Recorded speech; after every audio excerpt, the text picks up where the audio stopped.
So our current bear market versus the previous bear market. So one of the things we want to talk about, so we've mentioned the dot-com crash. That's what happened in 2000. If those that maybe haven't put those terms together, the 2000 bear market, that was called the dot-com crash. And that was when tech stocks that had very little value, well, the market finally caught up with understanding that the assets that they owned really didn't have value, and well, everybody decided to sell. So a 50% decline took 31 months. I often ask people, how long do you think it would take within 31 months before you started to get a clue? It doesn't take us 31 months. No. 2008, the Great Recession. Now, this was a mortgage-backed security issue. What ended up happening, and I think many of us were, we probably have a lot of people that may actually remember the 2008 recession. Nobody wanted to buy a house. And because housing prices had gone up so much, people were walking away from their houses. And because that was supposed to be like the most secure asset possible, those mortgage-backed securities, which is what it was called, the mortgages that back those financial instruments are supposed to be the most secure on the planet. They were not secure. And what ended up happening? Well, because of that mortgage-backed security contagion, the markets dropped. You got 57%. I had the number as 56. So, I mean, that's close. I mean, it's probably a difference between a close versus a wick, but wow, 7% decline, and it took 17 months. These are not small events. Now, do they happen all the time? No. And that's the reason why this webinar is so incredibly powerful, is because what we're trying to tell you is that the very sorts of things that happen in these cyclical natures are beginning to come to pass again. We can see the hurricane is forming in the distance.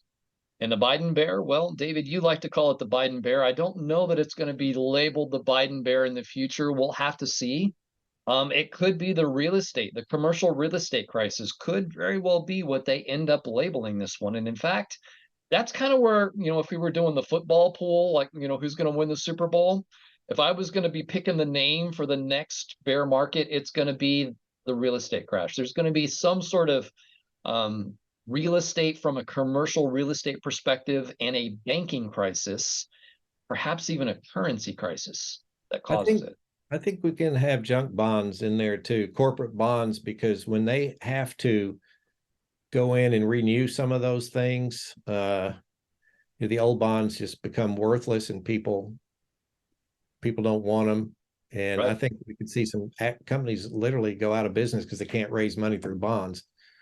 And their bonds are worth. So we might be heading into a little bit of financial bondage because some really bad decisions. Bonds could be a big part of it. Real estate could be a big part of it. Changes in currency and things like Fed now. Is that the first pun of the day? Or did I miss one? No, that was it. Okay. I'm sorry. I've got to do puns every once in a while. I can't let myself miss one, though. So. All right. So I guess this next one is that history does rhyme. We've said that a few times. Pastor, you've actually lived through these. So what happened in the Carter years? Well, the Carter years, I was in high school and I was used to, 18 cent per gallon gas. What? Yeah. And all of a sudden it went to, $2. And when you're a high school kid, you just can't buy the gas, which means you can't date. And it was, that's what I remember. And I also remember that the oil company my family owned had several manila folders in the file cabinet with bank CDs, like 1-year CDs, that were making 12% per year.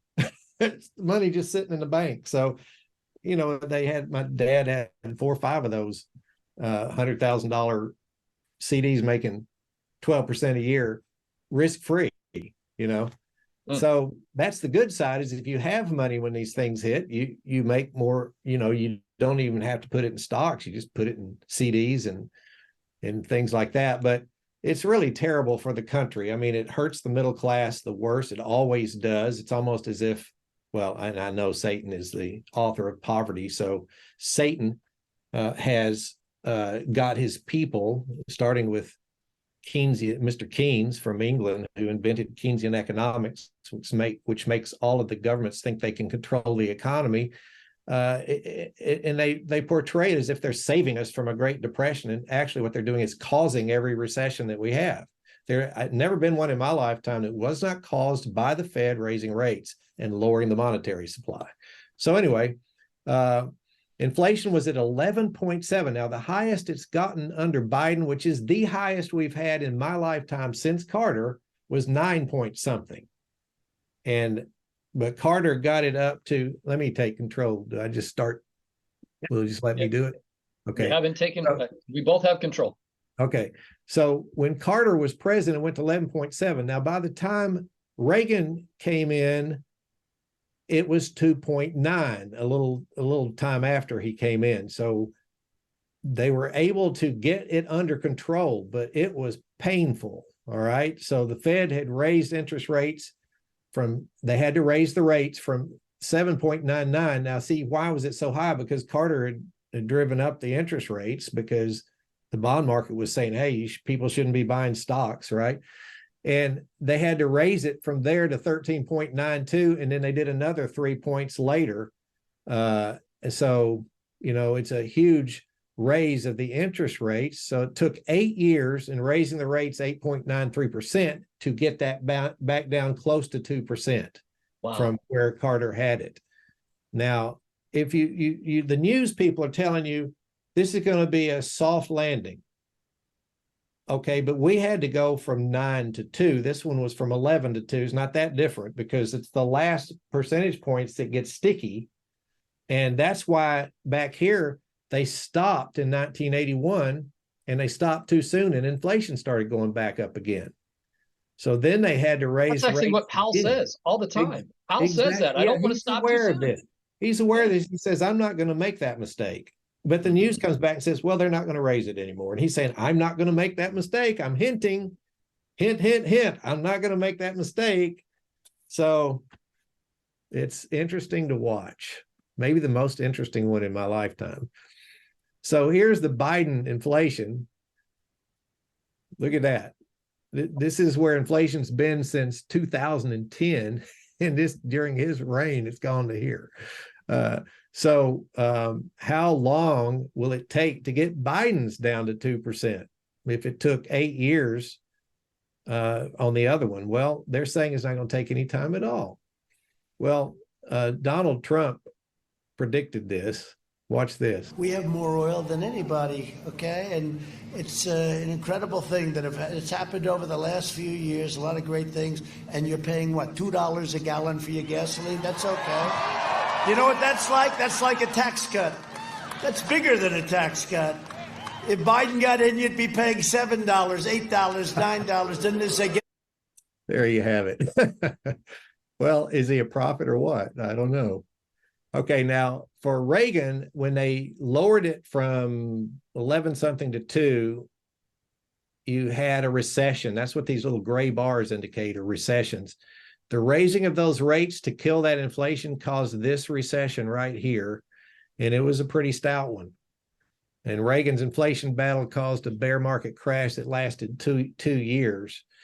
Now let's move to kind of where we are now. This is the inflation rate. This is the U.S. Consumer Price Index, which the news always says is the Fed's favorite thing to look at. It's not, but that's what they say.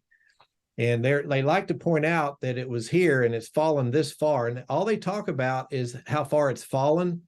They don't talk about the fact that the recent one they just did went back up. You see that? So now it's 3.18. And so it's not twice their goal like it was a couple of months ago, but it's still high. And that's the sticky part. And you can see it starting to move back up in July. They're not talking about that. And then they love to show this because they want you to see the rate that it's fallen. They don't want to talk about where it is. It's too high. They don't talk about it being too high. And finally, it shows this little move back up is tiny because of the scale that they used on this chart. It's another way they do fake news. Here's what they should be showing.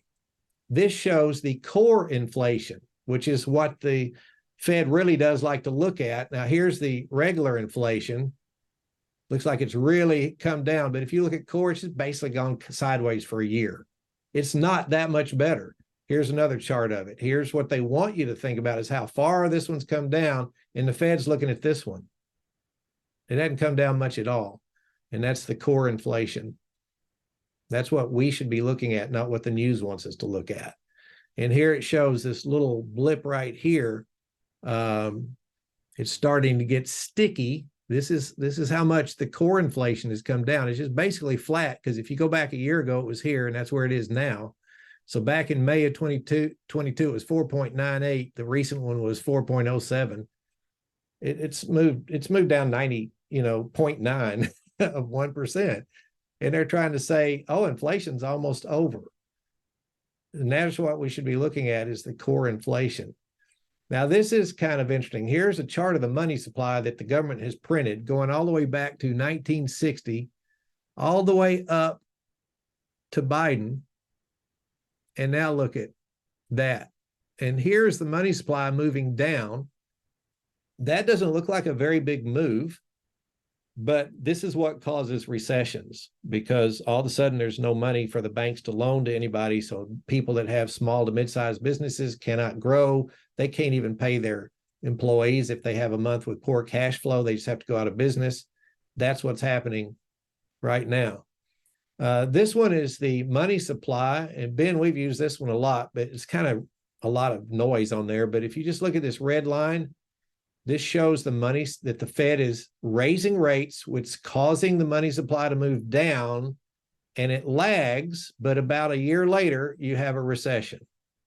Here, they start raising rates, causing the money supply to move down. Less than a year later, a huge recession and bear market crash. Here, they move it down just a little. They didn't even move it down that much right here, and it created this one. And then here you can see they start moving it down right here after they tried moving it down. This is where they raised rates and then lowered them too quickly. It's another time in history when they did that again. And this is what our current leader says he is not going to do. But anyway, it created this recession. And then here's one where they moved it down, a little bit of a maybe 6 to 9 month lag, and it creates the recession in 2000, the tech bubble. Here's one where they just turned it down, starts moving down, and created the big 2008 problem. And now look where it is. It's the move down in the money supply from here to here is bigger than any of these recessions in the past. And people are saying, well, but things don't work the same now. Well, we'll see. This shows the other side of the same coin. This is where they're raising the interest rates on the federal bonds, government bonds. Every time they raise those rates, it creates a recession and a market crash. Raise the rates, market crash.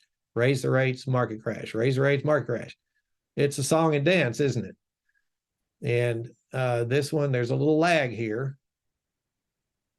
And a little bit of a lag after this one. And here's this one. And so right now, they've been raising the rates, and you saw the charts on that already. And so this is kind of where we are now. And notice that where we are now, and that may be old, I think. Have they raised it one more time since that one, Ben? I don't remember. Isn't it? Oh, that's the current right there. Oh, is it? Okay. But you can see that this is in line with a lot of these rate raises that created recessions in the past. All right. So this is interesting. I'm just going to fly through these last ones, Ben. U.S. debt held by the Federal Reserve. Look how high the government debt is here compared to going back from the beginning of time when I was a teenager in 1960 to here. And then all of a sudden from 2010, it's gone to here. In 2020, it went straight up. That's the government debt. And as these things raise, they can create, even that alone can create a recession. Here's the U.S. debt that taxpayers have to pay back someday. Look at this. Well, if you're paying higher taxes, doesn't that mean you have less money to buy products with? Is that going to affect every company in the country? And then here's the corporate debt. Every time it's accelerated, you see a recession. Corporate debt accelerates, you see a recession. Same thing here. Now look where it is now. It's higher than any of these, than the tech bubble or the Great Recession. There's your corporate debt right there. And when they have to when that debt expires and they have to get new debt and pay 7 or 8% instead of 0.9%, they're gone. Those companies are gone if they're mid-size or small. Home price index.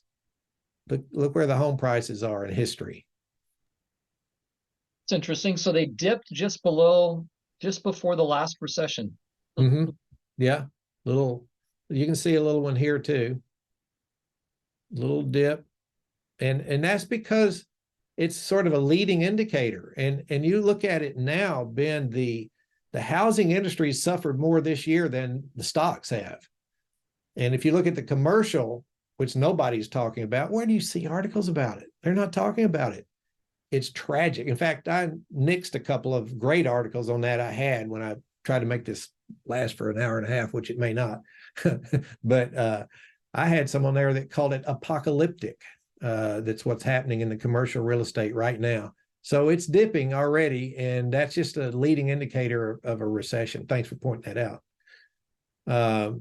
Real median household income. Every time, now that hasn't started, well, what's the date on that? It has started. Interesting.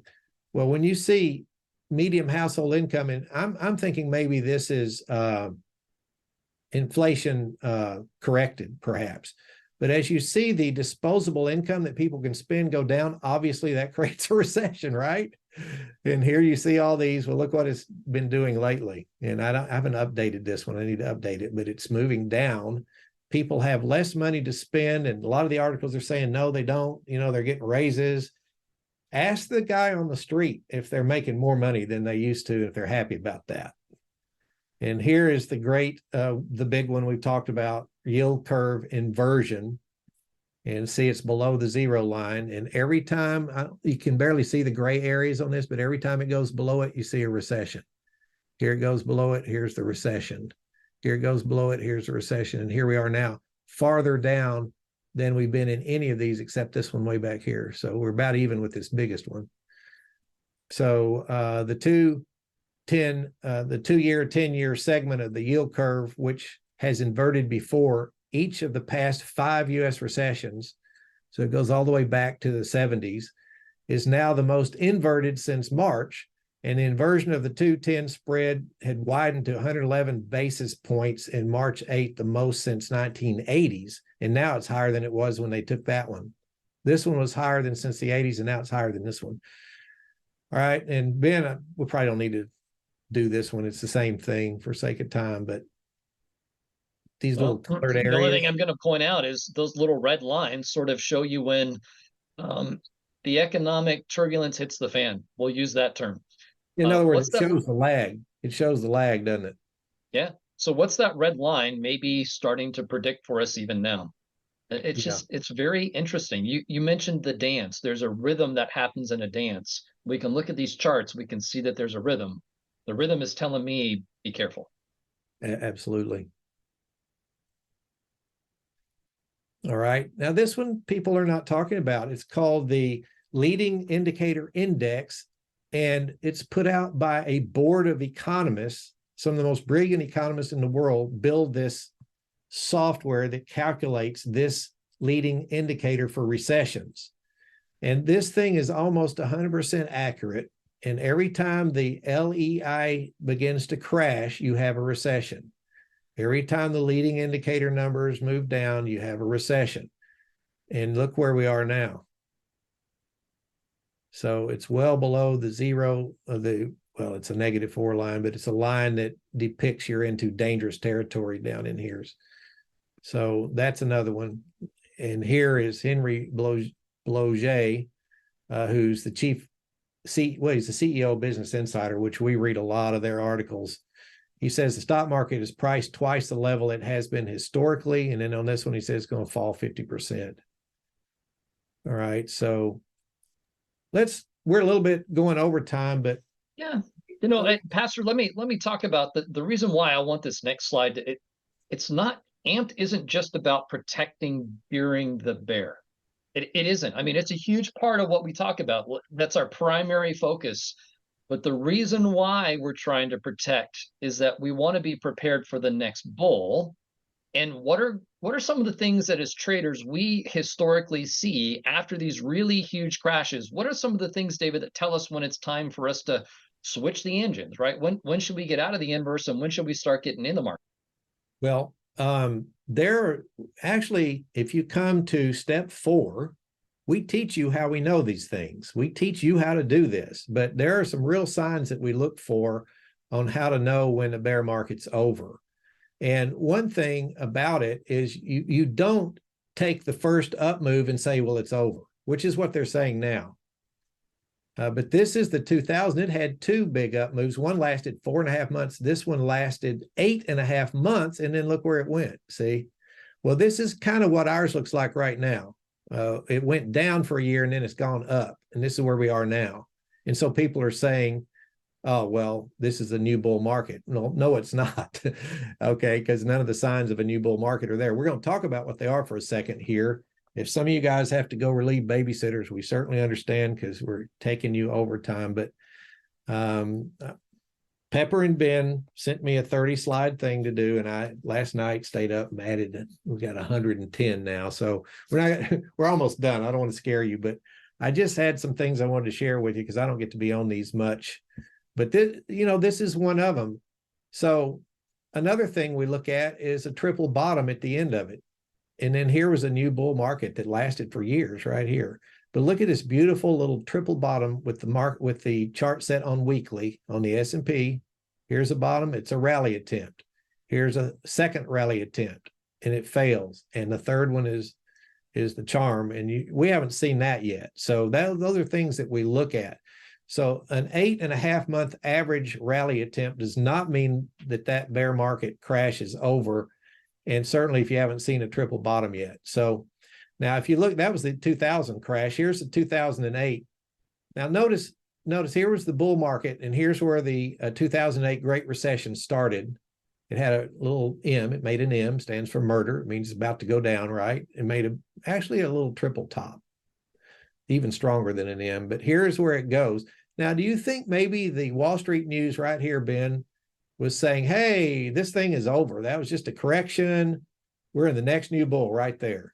Because that's a pretty big up move, isn't it? Well,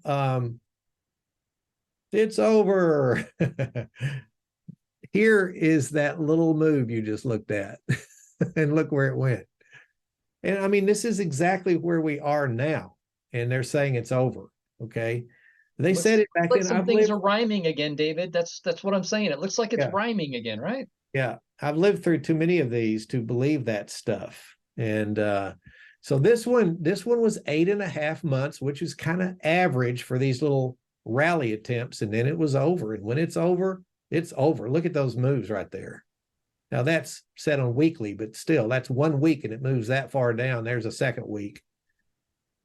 All right. So there's something you're going to see, but then when it's getting close, you were asking me the question, Ben, how do you know when it's over? So the next new bull's going to start. Well, you would have seen a couple of these, or one at least, and then you're going to see another triple bottom. See, boom, rally attempt, it fails, rally attempt, it fails, and here you go. There's a huge bull market. We showed it goes for years. All right, so the Biden recession, this was the 2022 bear market. It broke out of the range here and then came back down into it. And then it broke out again and it moved up quite a bit. But now it's made this head and shoulders configuration, which tells me now we have not even been 8.5 months yet, which is average. We've only been 6 months from here to here. So that's pretty typical, although I would say you could have up to 2.5 more months before the next down leg starts. I don't think so, but you could. So if you go by the past several recessions, we could expect to see a downturn or the downtrend to continue, get back in this framework here, where it'll look like this again, down in this direction. Maybe 2.5 months from now, around November 15th would be a good guess. People's savings accounts, we've been reading articles for a solid year that the savings accounts that they collected during COVID have run out. Government money for COVID is gone. college loans, just last week, was it? They started having to repay those. They're not going to be buying tennis shoes, ladies and gentlemen. They're not going to be buying blue jeans and stuff. Credit cards are topped out. These are all coming from multitudinous articles that we read every day. Corporations will be having to renew loans soon over the next 6 months, dropping profits by 6 to 7%, because now they're going to be paying 7% for their interest rather than 0.78% or 0.9%. They don't even know how to live that way if they're young CEOs and stuff. They've never lived in one of these. So it's going to freak them out. And that's assuming people are still buying their products, that they could afford that. So that's kind of where we are. Now, this is a look at this particular bear that we're in. This was 2022. Look at the little configuration it made right before the big move down for a year. You see that? This is on a weekly chart. See that? Does that look similar to this? Oops, I thought it was going to put a circle around there. Sorry about that. I should have had a little circle here, a little circle there. Don't you think that looks pretty similar? And if you blew this in closer, this starts to look like it's making an M right now, which is what that was, to head on down. So I think we're getting pretty, I think we see the trees are budding and summer is nigh. And so as far as knowing when the next bull, we look for those rally attempts to fail, at least one big one, like maybe what we're in now. And then you look for it to have another big leg down and go to those percentage points. Ben talked about 37% total fall to 52% total fall. And then you look for a triple bottom. And then you start thinking, we need to test this. It might be the next new bull. So you're going to see a new rally attempt, but you're going to see these before the real thing, which we've seen now. And just a rally attempt doesn't mean it's the real thing. So what you look for, and I'm giving you a little preview of step 4, you learn this stuff, is you look for what we call a big clear candlestick on higher volume than average and higher than the day before. And then within 4 to 7 days or even 10 days, that needs to happen a second time of a 2% move up on much higher volume. And that's what gives you a follow-through test if it's really a real bull market or if it's just a rally attempt that's going to fail. The index needs to move up to, you need to have a clear candlestick that's 1.5 to 2% tall, and it needs to be on really heavy volume compared to the day before. And you need to feel like this is an explosive rally. That's what you're looking for. You should see large clear candlestick on quite a bit higher volume. We have not seen that anywhere. We have people that write us and ask, why are you still in inverse? Because Wall Street's telling them it's what it is.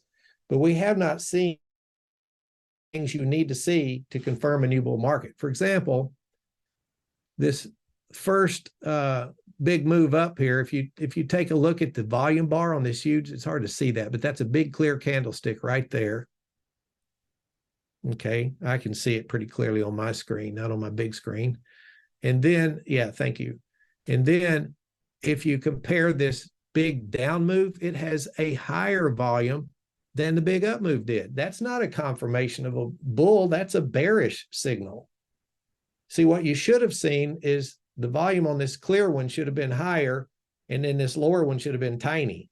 And then after that, you should see a big, this instead of being dark, this one should have been clear with huge volume to confirm it. We didn't get that, did we? In fact, if we go and we look at all these down moves across the board and compare them to an up move like this one, the volume is higher on the down move than on the up moves. That's very bearish. You learn that in step 1.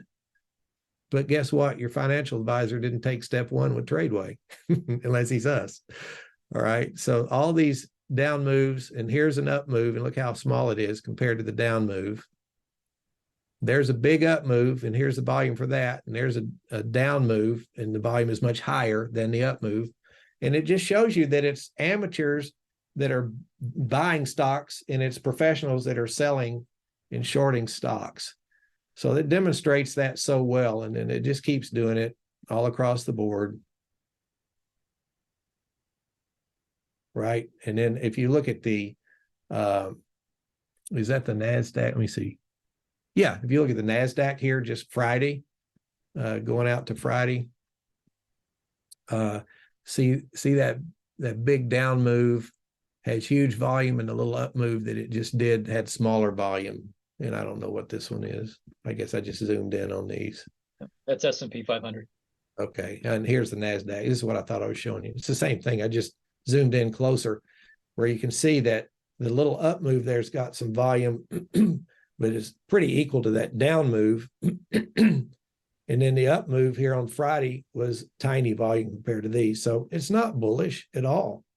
It's just not. And there you've got a little doji on slightly higher volume than the up move on the day before. That's very bearish. So those are the things that you look for. This doesn't sound like the sort of information that a traditional financial advisor would be sharing with their clients, much less be using to make their investment allocations. I think I'm beginning to understand why they buy and hold, because there's a lot of complexity here that you're describing. Yeah. And these are things we look at for the next new bull. And so we are going to see these happen someday, but not now. It's not yet. And I think we're going to see that next leg down.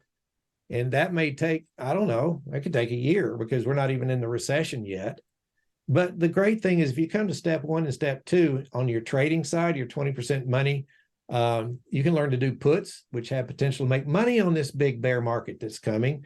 And if you don't want to do it yourself, Ben's going to show you how we can do it for you, which is kind of cool here in a minute. So you're not seeing a bunch of new leading stocks right now. You see AI, but the professionals out there are analyzing them saying, hey, it's going to be a decade before those things really start making huge profits. So that's a ripoff right this minute. And so there you have it. That's kind of what we look at. Now, this is what we have seen, and that is not a triple bottom, right? It's a single bottom.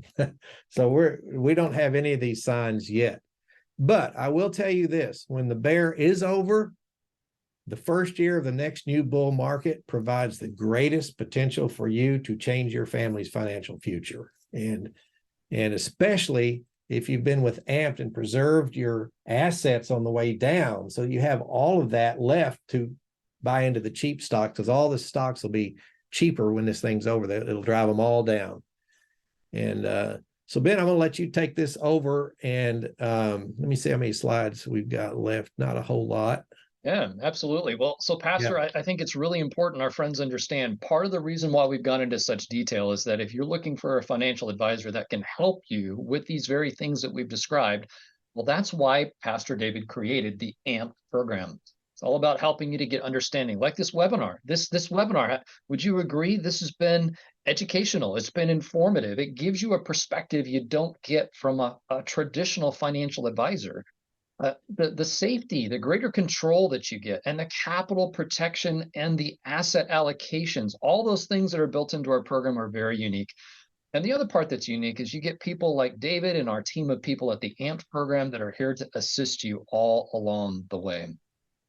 And how do we do it? Well, we leverage the scripture. We've already talked about that. It's the oldest Bible. It's the oldest book on the planet. It has economic principles. Why not use it? Well, we're not the first. We're not the first, right? If you look at all of these Ivy League colleges, their roots are biblically based. They've forgotten their roots, but they got their knowledge, they got their wisdom, they got their understanding straight from scripture. All we're doing is exactly what made them successful, taking the scripture and applying it and making it practical for how we lead our lives. I had somebody the other day ask me, where did we get this from? Well, Ecclesiastes is where we get a lot of the concepts. Ecclesiastes talks all about investing. Give a portion to 7, yea to 8.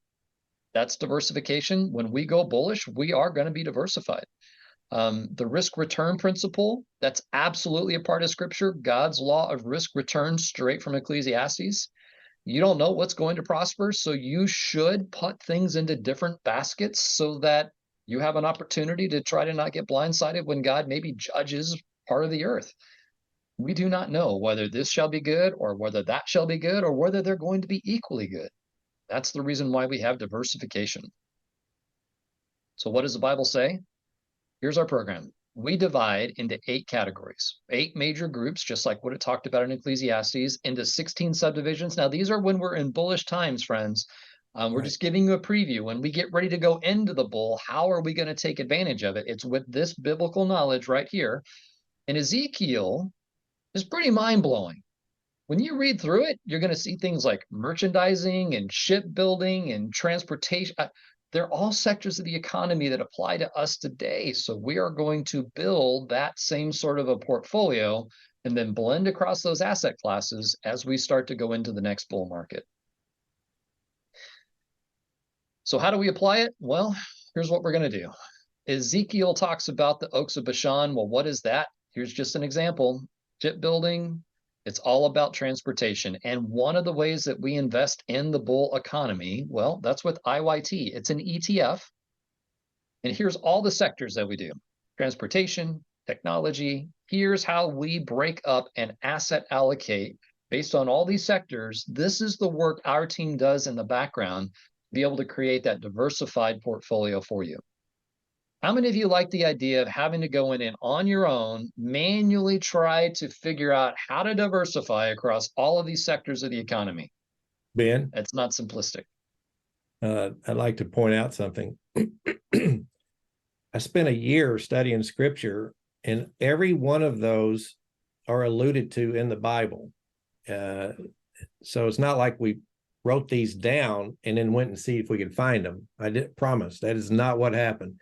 I was reading through Ecclesiastes and Ezekiel, and it's like the Lord said, pay attention, David, because you think there's new stuff in Wall Street. There's nothing new under the sun. And the scripture began to list these industry groups, 2006, 700, 800 years ago that already existed and people were already investing in them. Now, it didn't name them this, but if you read the scripture, it alludes to the things that these industry groups still do today. So that's where we came up with. It's pretty cool.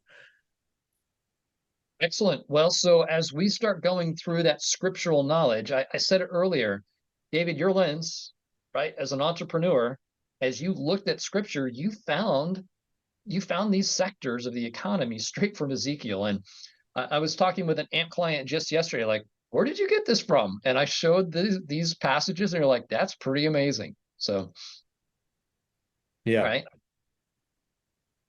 This is a picture of how we do what we do, right? So our asset allocation, the things that our team has to do in the background to make all this work, here's just a picture of it.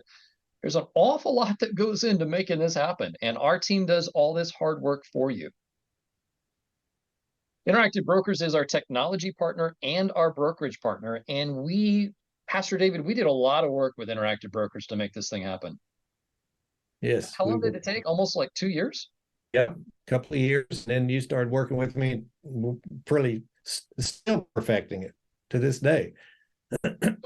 We leverage Interactive Brokers. If you ever see the acronym IBKR, that's Interactive Brokers. The reason why is because they're one of the strongest brokers on the planet. You all probably have never heard of them, but they help financial advisors like us help you as our clients. Now, one of the things, Pastor, you said go into cash. Let me clarify what we mean by that. When we say go to cash, we're advocating taking advantage of a money market fund where your broker actually pays you money to be in cash. Take a look. This is a very recent slide. I think we just pulled this off the website yesterday. So as of September of 2023, here's the active rates being paid for all of these various places. Bank of America, 0.04%. Yeah. Take a look at Interactive Brokers, just to be in cash, Pastor, to be safe and secure as we go through these potential storms, 4.83% with complete liquidity. That is an amazing rate. Now, Interactive Brokers has caveats about how they pay that, values of the accounts, all of that. We'll tell you more as you get into the program. But why we choose Interactive Brokers is we can trade with their technology, and we get access to their best-in-class cash rates for your deposits. It's an amazing partnership. And I keep hitting the arrow to advance. I have to remember I got to click the button. So what do you get when you're a part of the AMPed program, which will give you an opportunity to learn more about that? You can talk with one of our advisors, but when you're an AMPed member, you get frequent updates and alerts. This has been a great webinar, but what about the ongoing? The things that are happening that are coming out of this session, how are they developing? How do you learn? Well, our AMPed assists help you with that. Those are emails that you get from us and the great support from our team to help make this work for you. And David, you described it, but there's a potential for our friends to not just make money only in the bull markets. That's how most financial advisors make their money. We're given the opportunity of potentially making money in a bear market as well. Hey, Ben, Yes, sir. I don't know if it's on the slide, but we might point out too that if you have your money in a bank, if you have more than 250,000 in that bank and the bank goes under, you only get 250,000 insured. Mm-hmm. But if your money is placed into Interactive Broker through Amped, you can get up to $2.5 million of insurance. And you just have to know how to select that you want that. And our staff will show you how. But I mean, it's way safer than having your money in a bank if you can have your money in a brokerage firm, if it's a strong one like Interactive Broker. You're so right. It's called FDIC Enhanced Insurance. Interactive Brokers is the only broker I've seen do it. They will give multiple banking partners in the background to be able to help you to get up to $2.5 million of FDIC insurance. Another great reason, especially for those that have larger asset portfolios, to consider the strength of what our partnerships with IBKR can bring to your portfolio. So, Pastor, as we start to think about this, this is about safety. We've talked about that quite a bit. This entire webinar has been about safety, and it's been about us helping to blend that scriptural concept of the risk we take versus the return. And one of the articles I recently read said that the risk of getting more gains in this market, you're probably not going to see a lot more gains. But the risk of stronger declines, that's getting stronger and stronger every day. So the risk return trade-off that we all know as traders, we can just sense it. We're getting close to the point where something's probably going to tip. It's a good time to start thinking about taking action. So we want to avoid being in the market all the way to those bottoms. It's painful, 34% on average decline. Why do it? We want to be properly diversified when we are invested, and we want to take advantage of those short-term trading skills. Probability math. Well, trading skills, market tone, knowledge like what you've heard today. This is what we do with our clients. And how different could your portfolio potentially look? Well, we can't tell the future, but we do know that the law of risk return and the math and the probability that God has placed into this universe, this economy, and the very creation that He has created, we can use those same concepts to be better prepared for what God's kind of advertising could be coming. The probability math, that's what we leverage, and it helps us to be able to have better opportunities to see those potential great buy and great sell points. That's all we're doing. We're leveraging that scriptural concept. So what about the 20% money? Well, Pastor David, we've talked about what we call 80%. Let me just be really clear. We haven't covered this in depth, but hear me just for a moment. Our program breaks up your funds into two categories. We have an 80% money. That's what we like to call it. Like at step one, we described this in depth. We want to protect that 80% of your funds. And then 20%, well, that's what we would suggest you want to take higher risk with and to potentially be able to trade that. Well, what if we could help you with that? Well, that's what the Ultra portfolio, and David, that's a pun, by the way. What is Ultra portfolio? What's the abbreviation for Ultra portfolio? Up. Up. The up portfolio, right? So higher risk, higher potential return from trading. So what if our team could help you with it? And that's what we call that 8th category of the system. Ecclesiastes give a portion to 7. That would be the 80%. Yay, 8. We would call that your 20% trading money. We would suggest that Ultra portfolio could help you with that. The goal is for us to be diversified with individual stocks, ETFs. We do limited options. It's got to be really liquid for us to do it. We do credit spreads. We've done iron condors.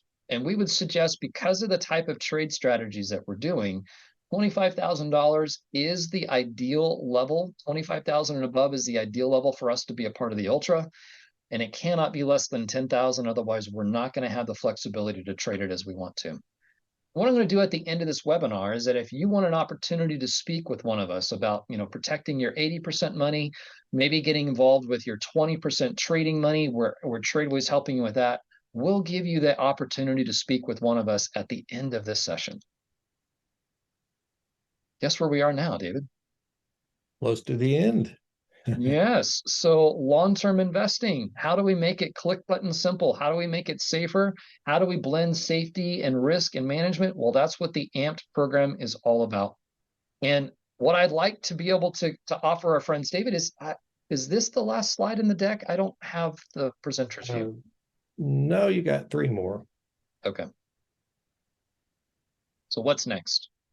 What I'd like to do is, if you wouldn't mind, you could help me with being able to know if you're interested in being able to have a conversation with one of our advisors. If you would like to have a conversation with one of our advisors, what I've done is I've launched a poll on the screen. So for those of you here with us live, this gives you an opportunity to kind of like raise your hand and put yourself kind of like on our list. I would like to have a private in-person consultation with one of your advisors. If that's you, you've liked what you've heard today, you want to be able to schedule some time to see if our program might fit you and your financial needs, do me a favor.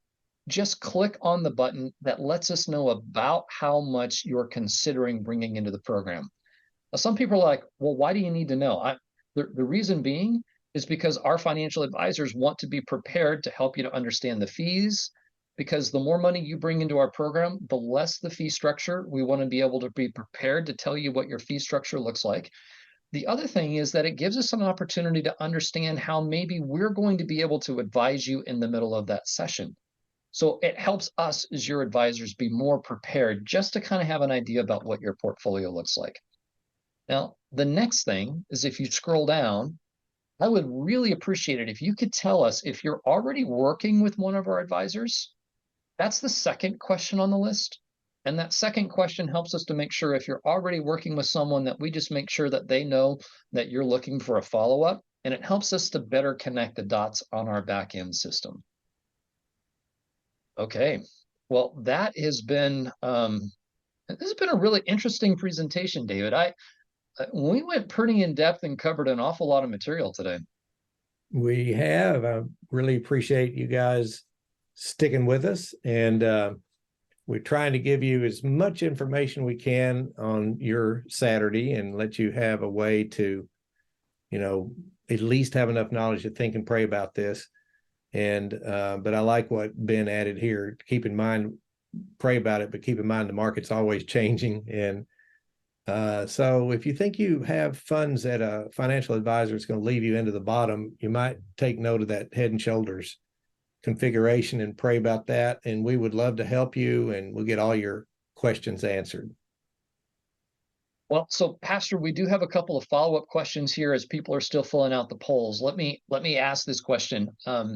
What are you thinking about the Fed's new currencies, right? You briefly mentioned it. Do you see systemic risks which could affect the entire economy coming from that new way the Fed is looking to try to have currency?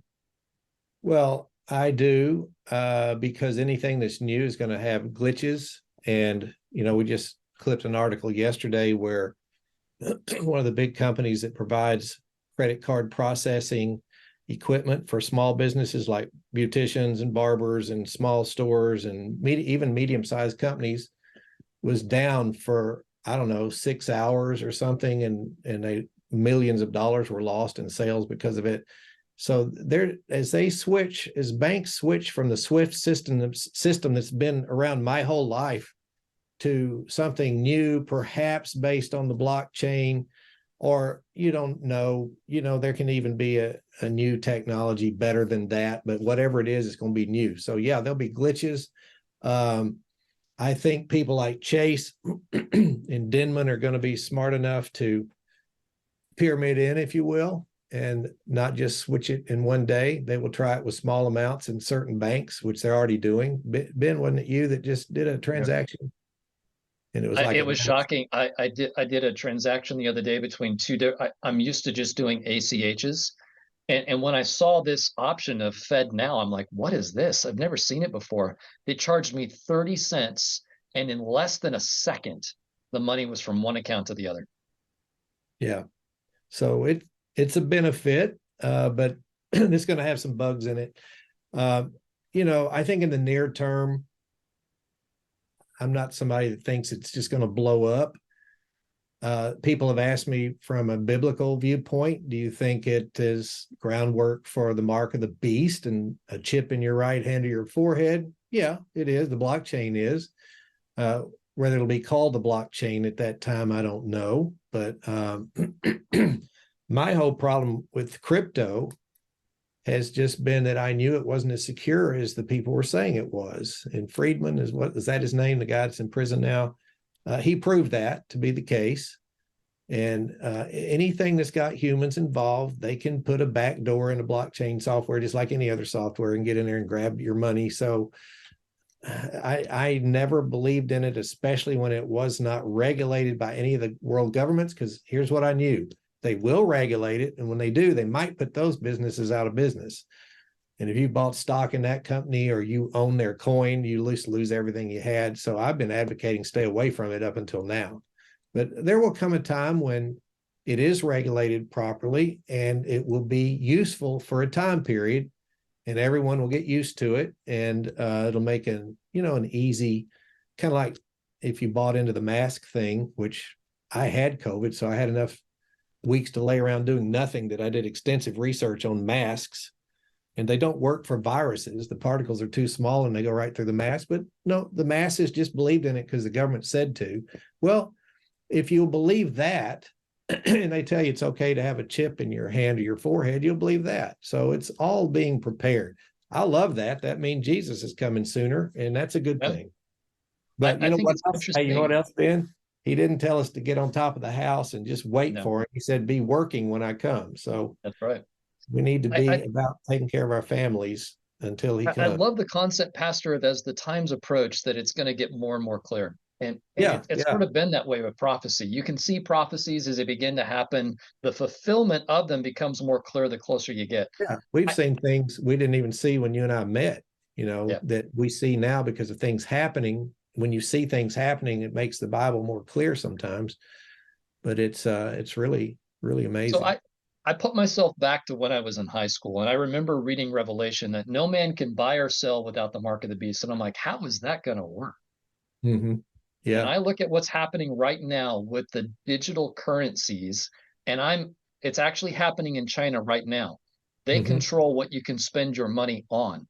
Yes. I'm like, the closer we get to these things, you begin to go, oh, it's pretty amazing. This book that's thousands of years old has this amount of incredible information.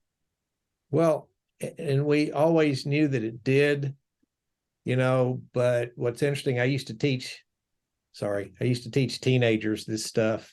Charlotte and I taught youth, and back in the 80s, and the things that we would sit down with him and say, here's what the Lord says is coming. And I don't feel old. I mean, I am, I guess. I'm 69, but I feel 18, so I don't feel old. Right. Just in that time period of my life, a lot of those things we taught them that would come has already happened. And it's fascinating to me to see, and they're accelerating, Ben. That's the cool thing. And like you pointed out, the book of Daniel said that some of these things will not be made apparent until the end. And that's why people have disagreed on when the rapture is, or this or that and the other. There's a lot of disagreement among really good people. So we don't break fellowship over disagreeing on that. But as time comes by and things happen, we see it more clearly. And that's awesome. All right, one more question here before we wrap up. Are credit unions safer than banks? I don't know. I don't know a thing about credit unions. I hate to say my family's never been involved with credit unions, so I don't know. What do you think, Ben? I mean, I actually think that any small institution is going to attempt to get squashed by the financial. And most of them are locally owned, right? Small. Yep. Well, that answered. Thanks for that, Ben, because that answered the question. You're not going to have any small banks or mid-sized banks 10 years from now, if the Lord hadn't come back. Because every time we have a crisis like this, and we're going to see more of it when that next leg down starts, because when the commercial real estate hits the fan, that's going to be 5 more banks.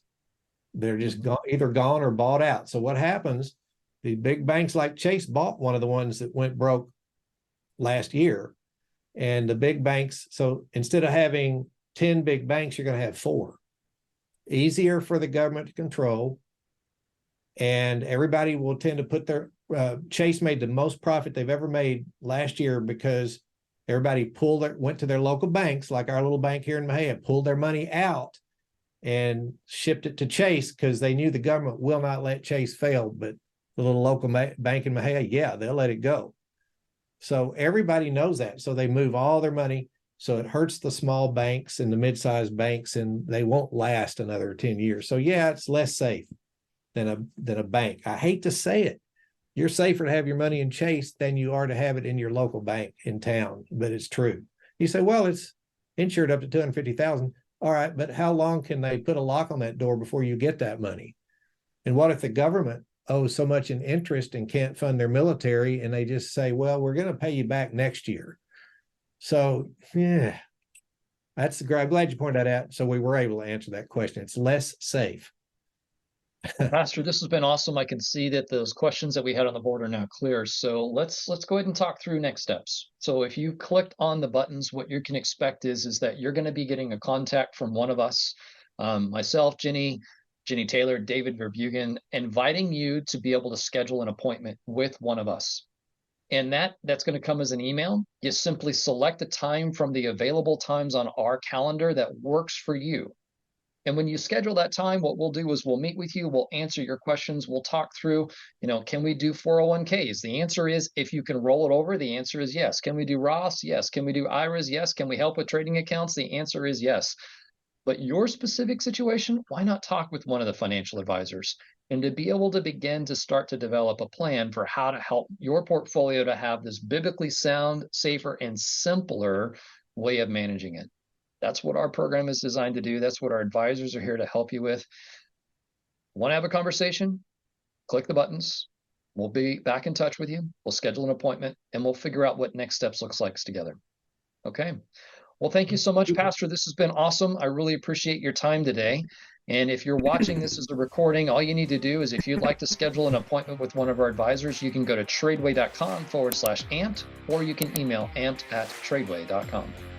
All right. Well, thanks for being with us, Pastor David. Thanks for sharing your wisdom with us. This has been a great session. You bet. Thank you, Ben. You did a great job in peppering you guys in the back office, answering questions. We know you're back there. Thank you so much. And thank all of you for sharing your Saturday with us.